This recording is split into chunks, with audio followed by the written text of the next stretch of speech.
An assessment technique called the Strange Situation Classification, created by Mary Ainsworth, was devised to measure different attachments portrayed by a child.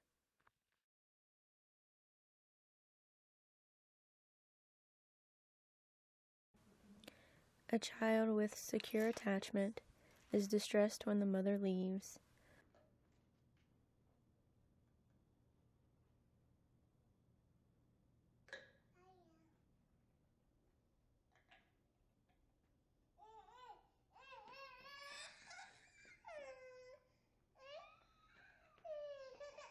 Avoids strangers when they are alone, but they are friendly when the mother is present.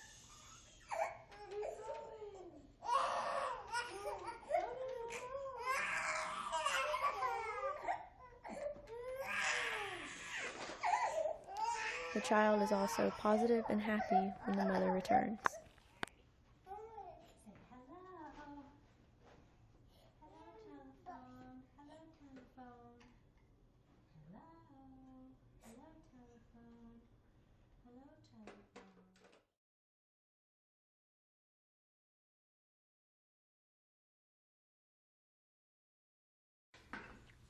A child with ambivalent attachment shows intense distress when the mother leaves the room.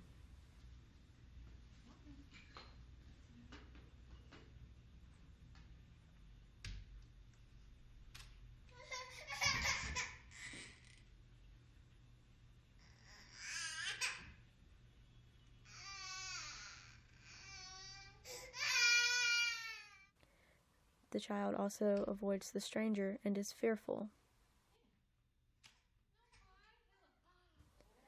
Once the mother reappears, the child approaches the mother, but resists contact and may push the mother away.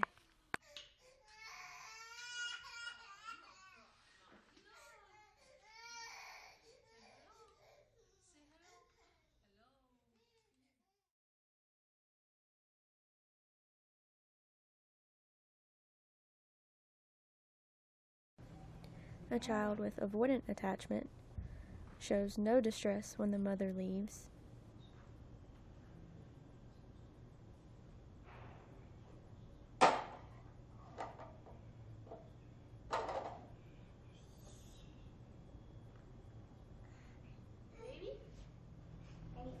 Is okay with the stranger in the room. What's the baby's name?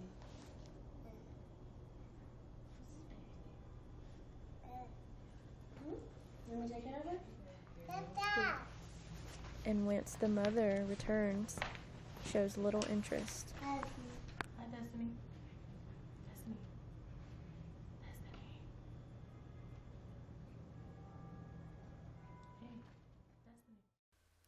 This assessment has been criticized because it only shows attachment to the mother instead of other family members.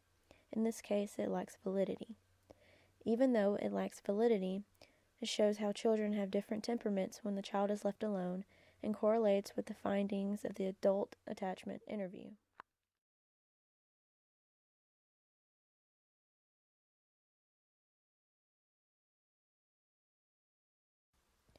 The adult attachment interview assesses an adult using a survey based on 4 attachment styles: secure, dismissing, preoccupied, and fearful.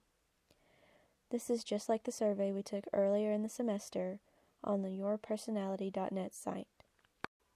The results shown here are my responses over a 3-month period.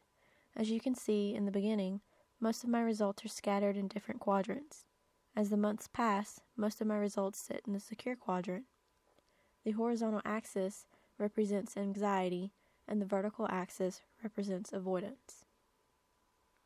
According to researchers, anxious attachment in adults develops into dependent and hysterical personalities. Avoidant attachment in adults develop into narcissistic personality disorders and psychopathic personality disorders. Preoccupied falls along a continuum, with non-personality disorder going all the way to borderline personality disorder, with histrionic and dependent personality disorders in between. Dismissing also falls along a continuum. Non-personality disorder to obsessive compulsive and avoidant personality disorders, with borderline personality and antisocial personality disorders in between. Fearful attachment shows signs of schizotypal, paranoid, avoidant, borderline, obsessive compulsive, and narcissistic personality disorders.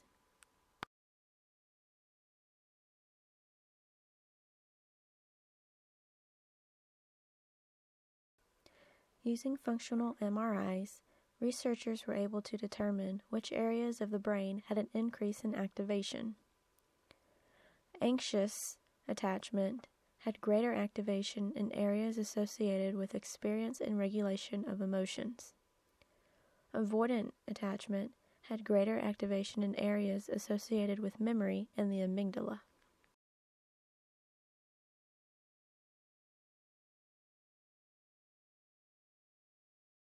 Denise Crosby wrote an account in the Schizophrenia Bulletin about growing up with a schizophrenic mother. There are several examples of how Denise shows avoidant attachment when talking about her experiences. Here is an excerpt. Soon, no one visited anymore. It was just we two little girls with our mother who was slipping further and further away from us and, more importantly, from reality. There was no time for childhood. Maybe sometime later I could catch up on the kid stuff, but right then I had to be responsible, tough, and above all brave. Somehow or another I thought I had successfully seized loving my mother.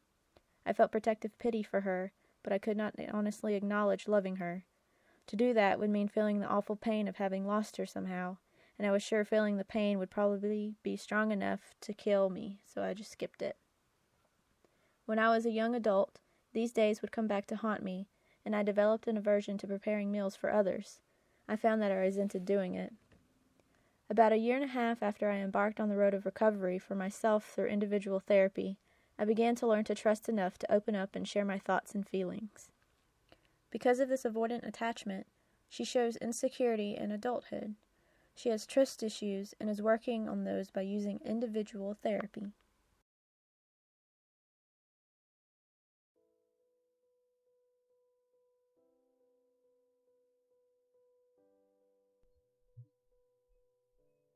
Reactive attachment disorder will manifest early in childhood and is often misdiagnosed. If a child does not receive proper security and care from a primary caregiver, they might develop RAD.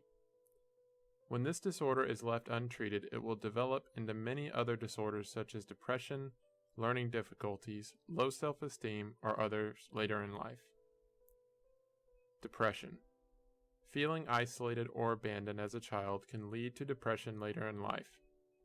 As an adult, they might also feel anxious about social situations or become anxious when they are left alone. Learning difficulties. Forming a secure and loving attachment to parents is one of the key ways that a child learns. So if a child does not form a bond with their parent or caregiver during childhood, they may have learning difficulties as they grow. Low self-esteem. An isolated or neglected child can feel worthless. As the child grows up, they can develop a low sense of self-esteem and low self-confidence. Self-esteem issues can influence their social life and mental well-being. Relationship issues. If relationship or attachment isn't formed in a healthy way during childhood, the child may have difficulty forming relationships with others in the future. Those with attachment disorders may develop trust issues that make it difficult for them to maintain relationships, both romantic and platonic friendships. Substance abuse. Children who are neglected are often forced to learn how to self-comfort.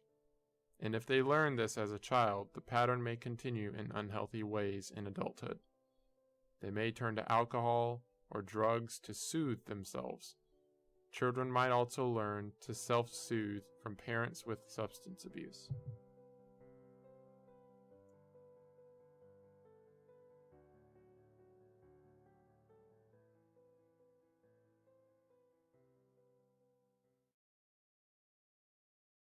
Treatment for attachment disorders typically have two goals. The first is to make sure that the child is safe, especially if there is suspected abuse or neglect.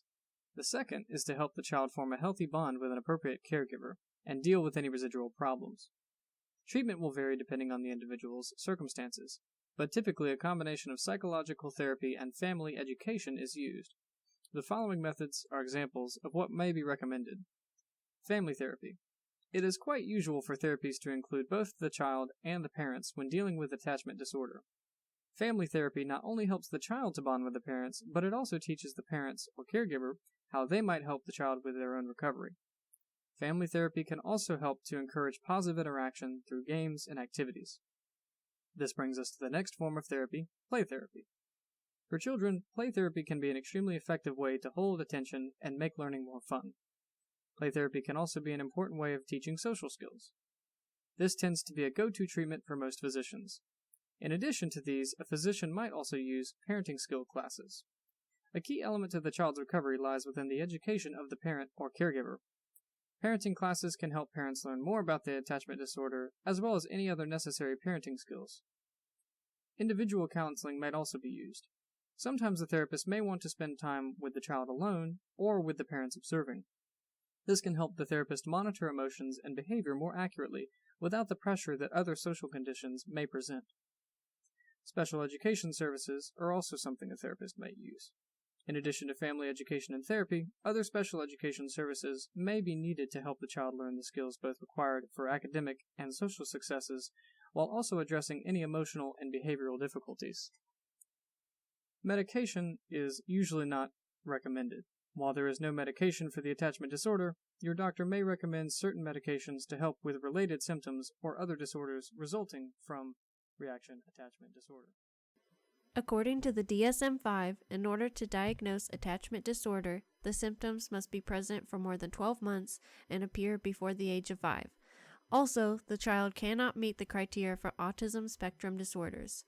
Symptoms include inappropriate behavior such as stealing, lying, cruelty towards animals or people, affectionate with strangers but not with family, abnormal eating and speech patterns, lack of remorse, impulsive, and avoids eye contact. As mentioned before, attachment disorders can have dramatic effects in adulthood. Dr. Foster Cline gives examples of people with attachment disorder who went untreated. Adolf Hitler, Saddam Hussein, and American serial killer Jeffrey Dahmer. Helen Keller also suffered from attachment disorder, but with the help of her interpreter Annie Sullivan, she was able to overcome her isolation.